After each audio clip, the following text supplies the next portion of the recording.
Buddy, the ugly gingerbread boy. The skies were the color of generous chocolate milk with clouds of bright cotton candy.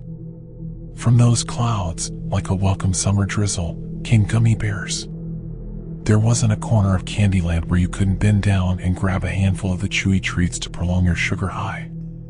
You could eat gummies off the street and no one would yell at you. My mother didn't believe in heaven.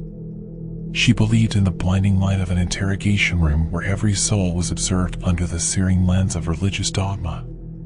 Sugar was sin. Television was sin. Imagination was sin. The ice cream-tipped skyscrapers of Candyland would occasionally drip creamy goodness down to the licorice-paved streets below, but their true appeal was on the ground floor. Behind their caramel glass windows there were televisions, giant screens of bright color that would beam exciting, forbidden cartoons out into the world for me to watch. I would spend hours behind those storefronts, licking the glass, indulging in the stories that Mother considered to be the work of Satan. School wasn't any better. At first I was excited at the prospect of a place where I would be free of Mother's fanatic raving, but Chelsea Steeler made sure that my suffering wasn't solely contained to my house. She should have been in grade 3, but she was still in grade 1. 3 years don't make much of a difference in the adult world, but they do in the realm of children. They make a big difference. She was a head taller than anyone else in the class. She had the reach of a prizefighter. She had the jawline of an adult. She was also mean. Really mean. Beyond the bright screens of the televisions there were dark alleys of dark chocolate, and in those dark alleys handsome men in long flowing trench coats stood and mumbled in dark soothing tones. They told me jokes which I did not understand, but I laughed anyway. I knew the jokes were dirty, and I knew Mother would disapprove, but I also laughed because it brought a smile to their dark chiseled faces, and bringing joy into the world made me happy. I knew they loved me. Everyone in Candyland loved me.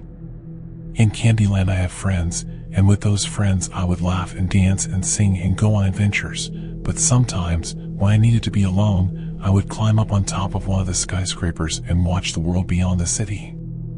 Out in the Marshmallow Hills there were long-legged spider creatures of stiletto heels and breasts. The majestic animals roamed the world and breathed big tufts of orange smoke into the sky from their pink-tipped eyeballs. On the windy days, when smells of the candy-coated nature traveled through the city, you could smell the gentlest hint of cinnamon in the air. I spent most of my childhood in Candyland. It was the only place where I could find respite from Mother's fire and brimstone preaching and Chelsea Steeler's angry fists, but the older I got, the more I realized that escaping my miserable life through daydreams wouldn't change anything. When I was young I didn't think there was any amount of candy that would make the suffering end, but I was wrong. The tired announcement from Mrs. Abbasi about the last day of classes before winter break was accompanied by a lively parade in Candyland. I would be forbidden to join the class on the end-of-the-day field trip to the Natural History Museum. Mother refused to sign any permission slip that would lead to me seeing dinosaurs, but a celebration was still in order. Before the field trip, the class would gather in the homemade kitchen and bake gingerbread men. The concept thrilled me to my tiny 7-year-old core. I would get to use my hands and my imagination to make something. I would get to design my own little gingerbread man. I would get to design my own little friend. Marching bands of ginger folk filled the streets of Candyland in celebration, and when I wasn't dancing or singing from the sheer joy I felt in my heart, I was surrounded by sugary suitors. They all suggested that I paint their face on my new friend. They were all beautiful, and I told them that, but deep inside I had already chosen the smile that I would see on my gingerbread companion. I had already chosen his name too. He would be Buddy, the gingerbread boy. He couldn't be a man. A gingerbread man would be too big.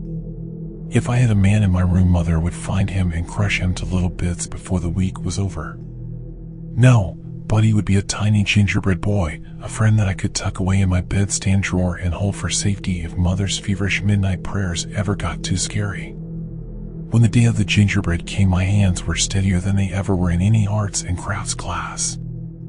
I wanted to make sure that my new friend would be perfect. As I worked away at his blue frosting pinstriped suit, the rest of the classroom disappeared. The arguing kids, the cheesy Christmas music, Mrs. Abbasi reading a newspaper by the desk. The outside world faded away and I was left alone with my masterpiece. I was going to make him so beautiful. He would have the brightest smile and the biggest eyes. After he would be done and dolled up, everyone would say, "Wow, what a handsome gingerbread boy." But no one outside of my imagination has ever said that. Just as I was about to start applying frosting to the gingerbread boy's face, I felt a sharp pain in the back of my head.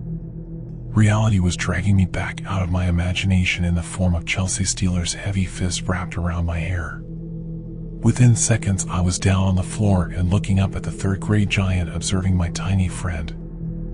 I got up and pleaded with her in strained whispers to leave the gingerbread boy alone. I told her that he didn't do anything to her, that there was no need for destruction. She ignored me. Instead, her big dumb eyes drifted from my faceless creation to the jagged mess of red frosting on her table. I begged her to leave him be, yet she refused to listen. Instead, she grabbed the tube of frosting that I had used for Buddy's red shoes and squeezed it over his blank face. 2 quick squirts followed by a squeeze long enough to empty the whole tube. That's all it took. Suddenly, the potential smile and bright eyes were replaced with an eternal scream. Looking back at me from my table were 2 sharp slits for eyes and a hungry mouth opened so wide that it bled into his blue suit.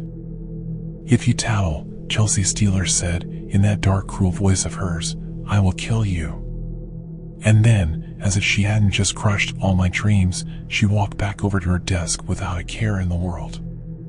Mrs. Abbasi continued reading her newspaper for a couple more minutes before she came around to collect our gingerbread creations to put in the oven. I didn't resist. I was still in shock from seeing my new friend getting disfigured in a senseless act of violence.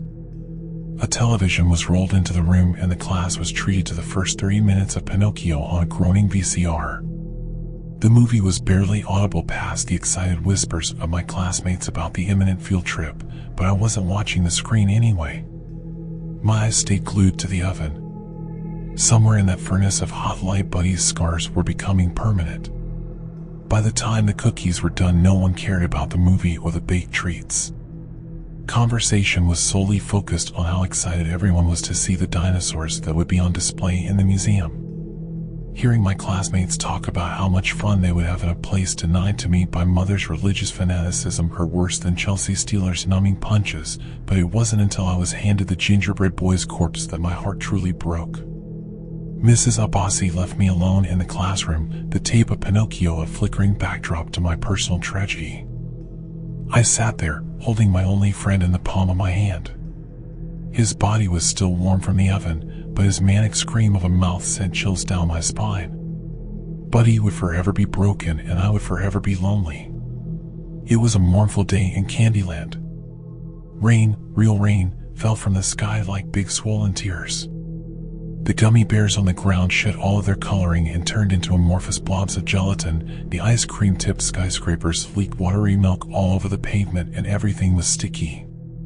All of the televisions had been turned off and the only thing that cut through the silence of the city were murmured condolences from the inhabitants as they gathered around me. The gingerbread boy might have been massacred, but I would always have them, they said. Candyland would be here for me in this tough time, they said. But then an infernal screech cut through the marshmallow hills. The long-legged creatures scarcely had time to turn before the intruders descended upon them. Within moments, their mammary bodies were bursting dark red frosting across the fluffy white land. Pterodactyls descended from the sky.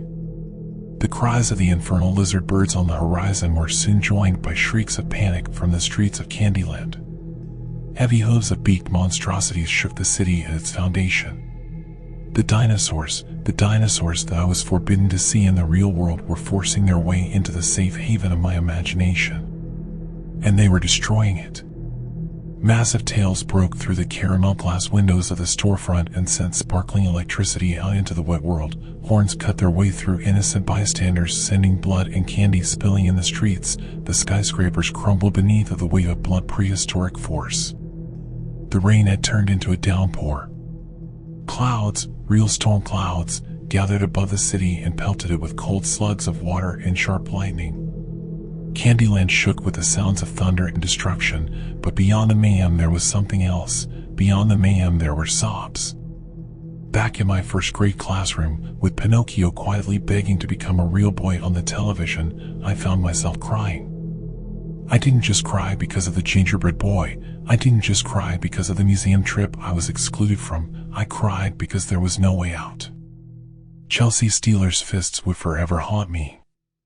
Mother's screeching voice would forever haunt me. Candyland could never sustain their horrible, cruel presence in my life. I cried because I knew there was no escape from the life I was living. As I cried, I held him in my hands like a scared child holds a safety blanket, as if he could help me, as if he could deliver me from my suffering, but I knew in my heart of hearts that he was just a disfigured cookie. Yet as the tears flowed onto the little gingerbread boy, a glint of movement grabbed my attention. The world beyond my eyes was shimmering beneath the wetness of my tears, but for a split second I thought I saw a twitch in the pinstriped suit. For a breathless moment I watched the gingerbread in my hands, searching for movement. Soon enough I didn't just see it, I felt it. With trembling hands and an unsteady mind I placed Buddy on my desk and watched. For the first time in my young life I made an active effort to suppress my imagination. Candyland wasn't real. Gingerbread men could not come to life. There was no conceivable way for Buddy to be moving on his own. For a gentle moment of calm, I almost believed my own lies, but then, with a shaking groan, Buddy's red maw twitched. Buddy, the disfigured gingerbread boy, rasped through his impossible mouth, "I am Buddy." The crimson slits on his face struggled to blink, but after a couple frantic twitches they were focused straight at me. With effort, the gingerbread boy pulled himself up to his unsteady feet and started to walk towards me. His arms were outstretched, his red mouth drooped across his torso. "I am Buddy," he said. "I am Buddy the gingerbread boy." Every muscle of my tiny being was seized with panic. I couldn't look away. I couldn't move. I couldn't scream. Instead of a cry for help, all I managed to let out was a terrified wheeze. With each crumb-filled step, Buddy's footing became more confident. Soon enough, he was marching towards me like the friendly gingerbread men that Mrs. Abbasi would read us stories about in the library. But those gingerbread men were friendly and pretty. Buddy was neither. "Buddy," he strained as he hopped off my desk and into my lap. "I am Buddy, the gingerbread boy." My body continued to ignore all of my panic-riddled orders as Buddy started to crawl across the itchy sweater I was wearing. I was frozen in a frenzy of fear, and the only thing I could manage to do was shake. Yet my convulsions did little to stop Buddy's progress. He just gripped my clothes tighter, tearing away clumps of fluff as he traveled up my body. His fingerless hands pinched my skin with every grab of flesh that he took, but soon enough his climb stopped. Buddy had his rough hands gripped around my throat. Each frenzied breath my body demanded became more difficult to grasp. "I am Buddy, the gingerbread boy," he said, squeezing, "and I love you." My heartbeat pushed against his unrelenting body. The world was becoming faint. I could feel myself drifting off.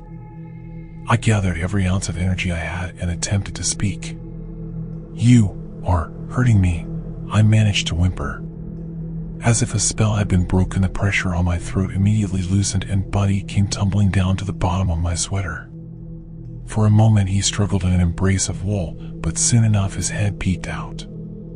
The red slits in his face looked up at me in adoration, and his scream of a mouth raised into an apologetic smile. "I am sorry," he said, sitting up.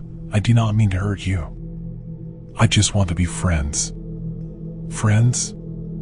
I asked, my breath returning but the shock of his words making me breathless again. "You want to be friends with me?"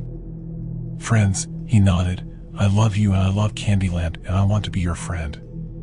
His mouth still tore into his body and his eyes still looked like two sharp cuts of a knife, but somehow there was an affectionate air about the creature. He was completely deformed, but somewhere inside of that torn-up face, I could see him. I could see Buddy. "I would like to be your friend, Buddy," I whispered. "I would like it very much." Without a moment's hesitation, Buddy scrambled up my sweater and back towards my neck, but this time he didn't choke me. This time he hugged me. I don't know what we talked about first. All I know is that we talked. We talked the same way that the other kids would sit and chat about the color of the sky, or how snowmen were neat, or what their favorite pizza topping was. My first conversation with a real friend was more calming than I could ever imagine. Yet as we chatted, our conversation drifted from life-affirming small talk to more painful topics. Every word I said about Chelsea Steeler or Mother drained the joyfulness out of the gingerbread boy's face. Soon enough, the gaping hole in Buddy's chest wasn't smiling anymore. It had turned into a violent snarl. "No one treats my friend like that," he yelled, his stretched mouth turning the shade of blood. "You have to fight back.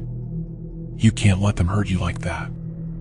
I asked him how I could fight back, how I could stop the constant barrage of sadness that the two brought into my life. I begged for an answer to my suffering. Buddy's slitted eyes furrowed into deep thought.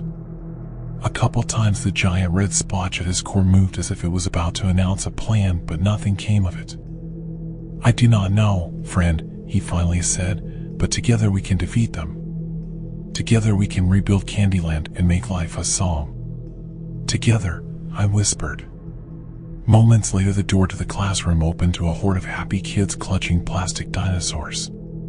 On any other occasion, I would feel jealous of their toys and the fun afternoon they were so loudly chatting about, but with Buddy snugly sitting in my sweater, I was completely content with what I had. When Mrs. Abbasi started writing out our winter break assignments on the chalkboard, I put Buddy next to my day planner. All of those books that we had to read, all of those art projects we had to start, I knew that I would work on them with my gingerbread friend by my side. Yet as I copied down the writing on the chalkboard, I suddenly felt a push from the side. Before I knew what was happening, I was lying on the floor. The other kids were quietly giggling. Chelsea Steeler had pushed me out of my chair. Mrs. Abbasi turned around from the chalkboard and told me to keep my hijinks for after the bell rang, and continued writing down the assigned reading. Not wanting to antagonize Chelsea before my walk back home, I didn't say anything. I figured if I just kept my head low for the next couple of minutes, I would get to enjoy winter break with Buddy, but I was wrong. As soon as I was back at my desk, my heart skipped a beat. The gingerbread boy was gone from my table. Without a word, Chelsea Steeler held up Buddy between two fingers. He was dangerously close to her monstrous jaw. I pleaded loud enough to get the attention of the other kids. Soon enough, the whole class, with the exception of Mrs. Abbasi, was watching our exchange. I begged Chelsea, I pleaded for Buddy's life, promising to do anything she wanted as long as she let him go.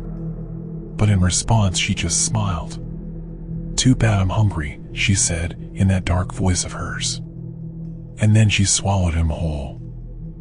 I have always been a quiet child, but when I saw my only friend disappear in that dark gullet, I let out a scream that brought in concerned faculty from other classrooms. My heart exploded in a white-hot rage. I yelled at Chelsea, calling her every bad word that I had picked up over the years, and even some that I made up on the spot, but in response she just smiled. I breathlessly explained what happened to Mrs. Abbasi, but in response she just asked Chelsea if I was telling the truth. "No," Chelsea said, in that dark voice of hers, "she's making it all up." I yelled for the other kids, pleading for someone to take my side, begging for someone to tell the truth, but everyone just looked down on their shoelaces. Chelsea Steeler was not known for being kind to snitches. No one wanted to get hurt on my account. "Everyone here is lying. Especially Chelsea Steeler," I yelled in exasperation. This did not sit well with Chelsea. For a split second, I could see her dark eyes burrowing into me, vowing revenge, but soon enough they disappeared beneath a curtain of tears. I was crying again, but this time they weren't quiet sobs. This time I wailed hard enough for my throat to hurt. I tried going back to Candyland, but there was nothing left for me to go back to. The city was a collection of smashed glass and bent candy canes. Not a soul was left to greet me or talk to me. Even the dinosaurs had left. All that remained of my daydream kingdom was a wet, sticky wasteland. Mrs. Abbasi made me sit out in the hallway until the final bell rang because I was deemed distracting to the class, but once everyone in the grade had left the classroom, she invited me in. There was exhaustion in her eyes, but somewhere past the tiredness there was understanding. She said she knew Chelsea was a problematic classmate, and that regardless of what happened, I deserved to be able to have my own gingerbread man. There was still some dough and a couple tubes of frosting that I could take home for winter break. I knew Mother would never let me make a mockery of God's image in the oven, and I was still recovering from the heartbreak of losing Buddy, but Mrs. Abbasi's gift was a gentle band-aid for my broken soul. That band-aid did not stay for long. Moments after I left school, just as I was starting to daydream about how I would bake a new gingerbread boy in the middle of the night, I felt a sharp pain in my jaw. Before I knew what was happening, I was lying on the pavement with a loose milk tooth rattling in my mouth. "No one calls me a liar," she said, in that dark voice of hers. With the sun burning behind her, she looked like a fiery giant.